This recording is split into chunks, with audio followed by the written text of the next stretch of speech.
you could not pay me enough money to hate this game. I'm sorry. I love Rebirth so much, dude. I could stay here all night, so let's keep moving. All right, let's go take a look. Not even gonna look at the Reawakened banner. If you pulled on this in for the anniversary, you don't need this, right? I'll still post in Lily's Discord and the Ever Crisis channel for the folks that missed this banner.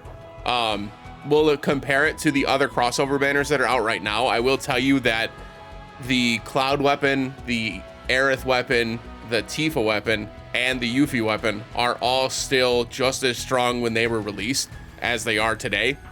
So food for thought. If you don't have them, they are still some of the most, if not the most powerful weapons for their individual characters in the game.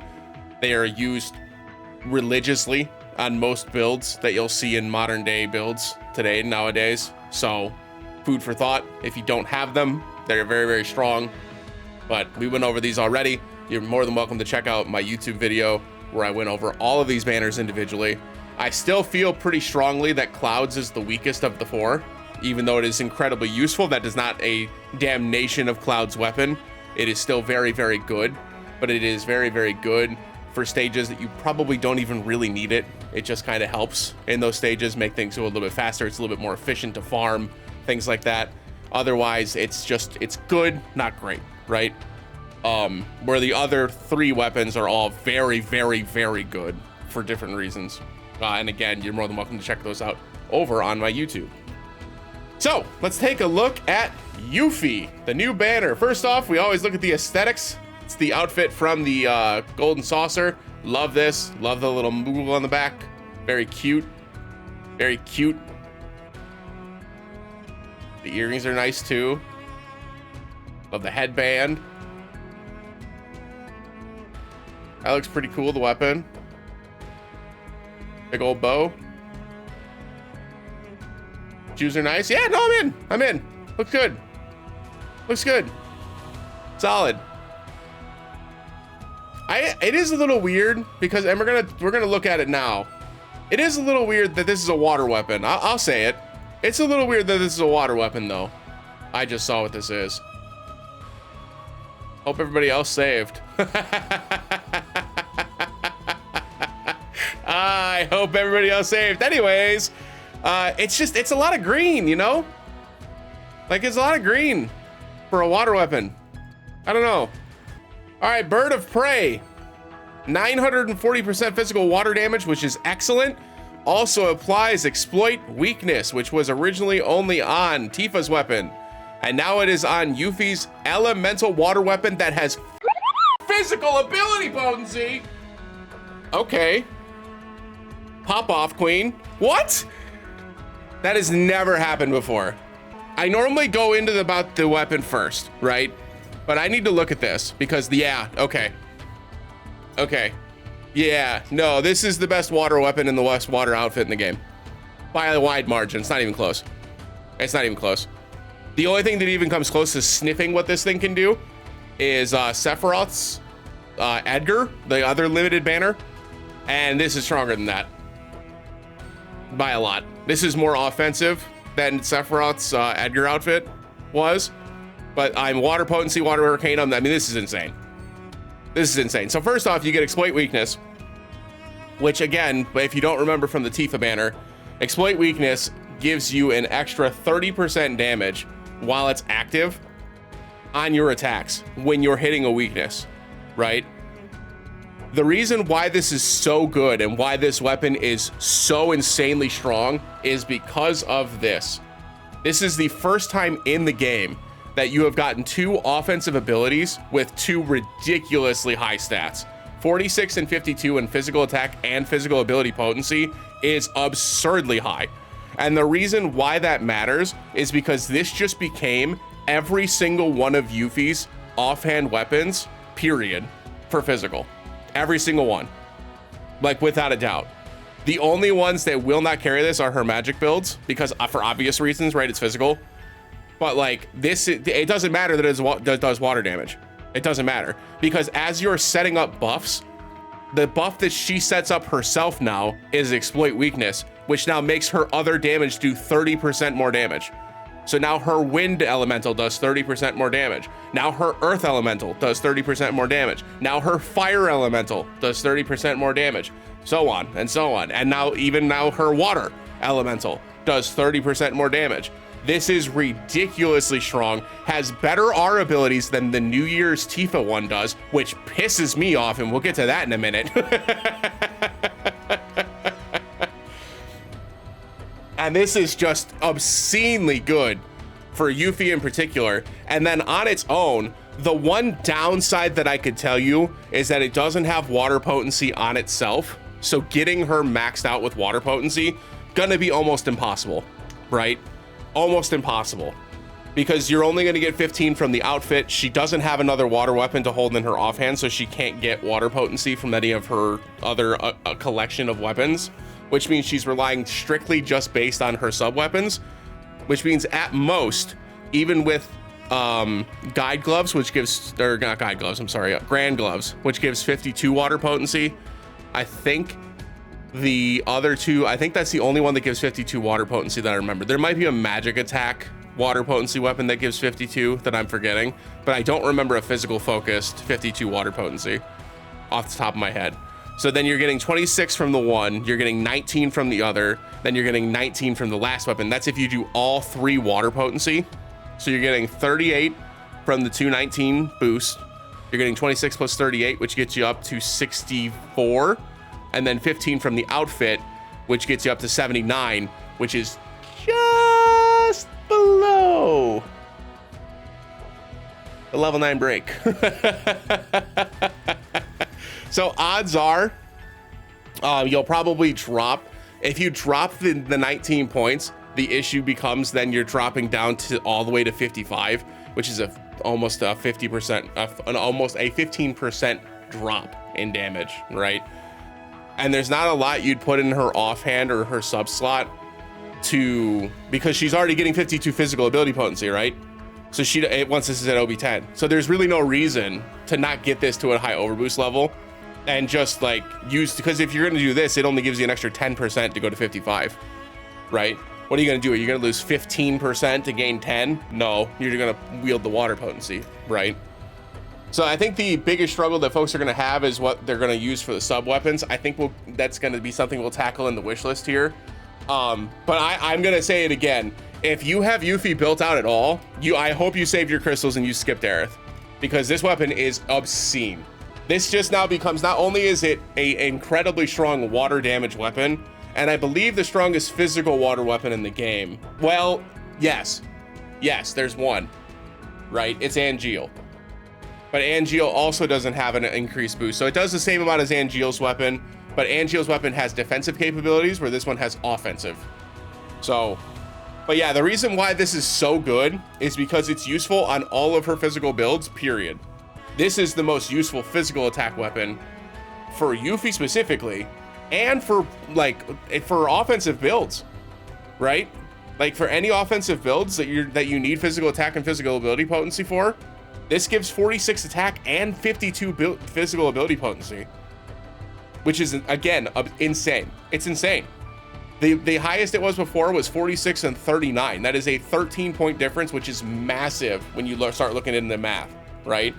Because now you're only 3 points away from 80%, where before you were sitting at 60%. That's almost a 20% increase in damage on just this weapon alone. And using it as a sub weapon, instead of getting the 15-point break, which is giving you 30%, now you're getting 25 points on the break at OB10, which gives you 45%, which is again a 15% boost in damage as a sub weapon, while also giving really respectable physical attack points as a sub weapon. This weapon is really good.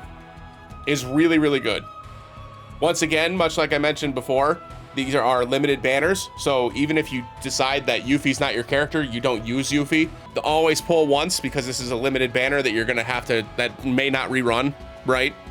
So although they've been a little bit more lenient with reruns in the last, I don't know, 9 months, I suppose, because now we're seeing not 1, not 2, but 3 or 4 rather, 4 full reruns in the last 9 months. So reruns are happening. It's just how frequent they will be is up in the air.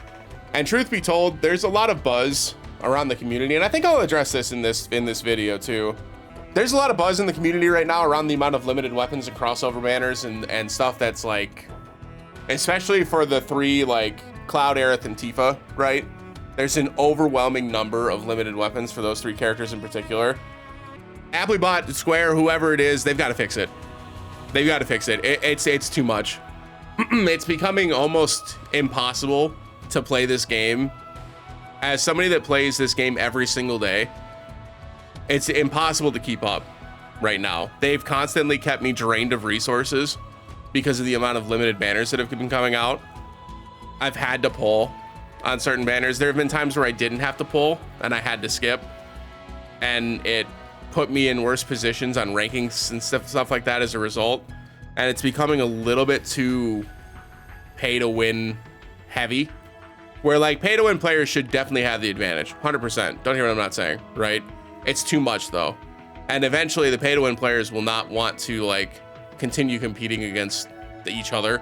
They want to compete against the community, not themselves, right? It's supposed to be a way for them to amplify their skills, right? To amplify their ability to play, versus like now where all these new things are coming out and there'll be strategies built around Yuffie's exploit weakness that you won't be able to do without this.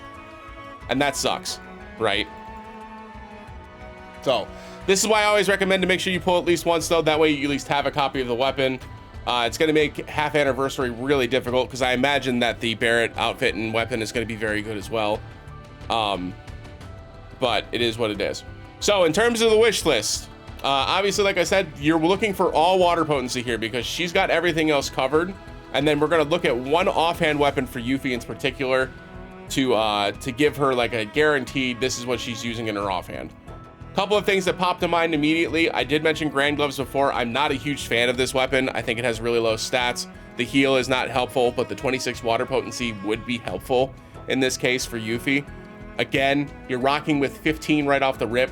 So if you have 3 overboost 10 weapons that have 39 max water potency, that does give you another 57 points plus the 15 that she gets, which gives you 72 points.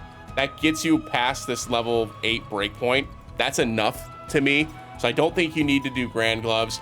I think you can look at something like the Feathered Gloves that give boost attack to 62, which she currently doesn't have access to, with 19 water potency in the sub slot. And then when it comes to the other offensive options, when you're looking at specifically offensive options, you want to look for things that have more physical attack. One that pops to mind immediately are Glenn's 2 weapons. Personal Style, which has HP and water potency, so a little bit of survivability. Slay the Day has the rest of the physical attack that you need, as well as the water potency with more physical attack than other options in the same realm. You can also look at Zack's Black Whiskers, has 628, little less. Whichever one you have more of though, just get that one to OB10 and use it, right? Both will max out the physical attack. Both will get you the 39 water potency. You can also do Cloud's Maritime Sword as well. 643, 46, and 39, also very good, right? The only reason I mentioned Slay the Day is because it is the highest physical attack of those options at 664. I believe Sephiroth's Tempest also goes up to 664. So if you have this one pretty close, you can see there's a lot of options here, right? A lot of options here. So, and then the other offensive weapon, I believe Hydro Shot. No, it hits physical, but has more magic attack because, you know, why not? And then I think those were the only ones that were physical focused. Yes. Yes, because Orthodox Raven is magic. Yep. Okay, that's it. So yeah, so it's Feathered Gloves, it's Personal Style, and then one of the physical attack ones, whichever one you have closer. Those are the ones that I would do. Personally, I have Feathered Gloves at OB10 already. I do not have Slay the Day at OB10, so I would include Slay the Day on this wish list for sure. Let me go ahead and throw that on here. Where's old Glenn? Hi, Glenn. Personal Style, I also have at OB10, so I would leave that there as well. And then in terms of Yuffie's offhand weapon, there's one that's obvious that most folks may not have access to because it was during the anniversary banner. That is specifically her anniversary limit break weapon. That's an easy one. Does physical attack all allies, finishes off the rest of the physical ability potency that you need, while also providing your team an entire magic defense buff and doing really decent non-elemental damage, or very good non-elemental damage, not decent, good. That's the clear choice for her to carry in their offhand. If you don't have access to that, there are a couple of options. You could rock the Arctic Star, which would give you buff debuff extension and boost attack. If you wanted to go that route, that's not a terrible option. In terms of the other options that she has, there's not a ton that there's to be excited about. Her kit is definitely more supportive when it comes to the weapons that she has outside of her damage dealing weapons. You could look at another elemental weapon.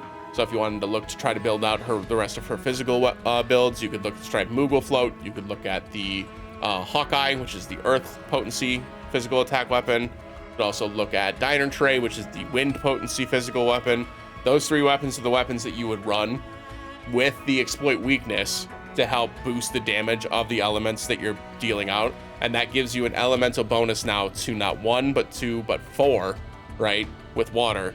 So water, wind, earth, and fire all have the ability to be utilized easily with that Exploit Weakness, giving you a 30% boost of damage for all of those, which is very strong. Obviously, if you're rocking one of these physical weapons in your offhand that have physical attack and not regular boost attack, you don't need to have a physical attack sub-weapon. So you could look at a different one of the HP boosters, whether that's Orthodox Raven, whether that's the personal style, whatever you need, right? Or you could look at more boost attack. You could also look at ability potency, like flat ability potency. If you have something like Lock's Sword from the Final Fantasy VI event, that Cloud's Lock's Sword, that's a really good attack and ability potency weapon that you could throw in the last slot. So lots of options here in terms of like what she's using for her sub weapon. You could also look for things that help Yuffie. So if you're looking for something that wants to help Yuffie that's more physical focused, you could look at Tempest. Tempest is a water resist down weapon that is physically focused, which leans into Yuffie as well. So you could look at the Tempest as well, which I would include that on the wish list. If you don't have this already, it'll be 10. Other water resist down weapons are Red 13. Red 13 has the Silver Collar, which is a 3 ATB Diamond Sigil Break water and wind resist down, which is great for Yuffie in 2 ways, right? Because Yuffie is also a very competent wind damage dealer as well. So very, very good weapon. If you don't have that at OB10, definitely recommend having that on there somewhere as well. Just because, again, it's just good, right? It helps Yuffie do damage, which is excellent, right? In terms of the physical attack up that she's going to need and the physical defense down, that's really up to your account, whether that's going to be Angeal, because you don't have access to the limited weapons. You could look at Stalwart Integrity, which does a full physical attack up 3 tiers, physical defense up 3 tiers at OB6 and higher. You could also look at his Greatsword A, which does an AoE physical defense down at high at OB6 and above, which is very, very strong. Obviously, there are other options as well, including Aerith with her Nomura wand. You could look at the word I'm looking for, Floral Wand, which does physical defense down. You could also look at Sun Umbrella, which does physical defense down as well. Want to make sure those are both at OB6 or higher to make sure you're getting at least the medium, the 2-tier down for physical defense. Yeah, lots of really good options here. Really depends on your account though, whatever you're specifically looking for. For me personally, the 2 things that I would want the most, or the 3 things that I would want the most for my account in particular, are Slay the Day, are Silver Collar, and then Tempest as well. I want to get more copies of Holiday Blade because I think this is a really good wind weapon, and I do want to pull for Blade of Ruin, which is a very, very good ice weapon for Glenn.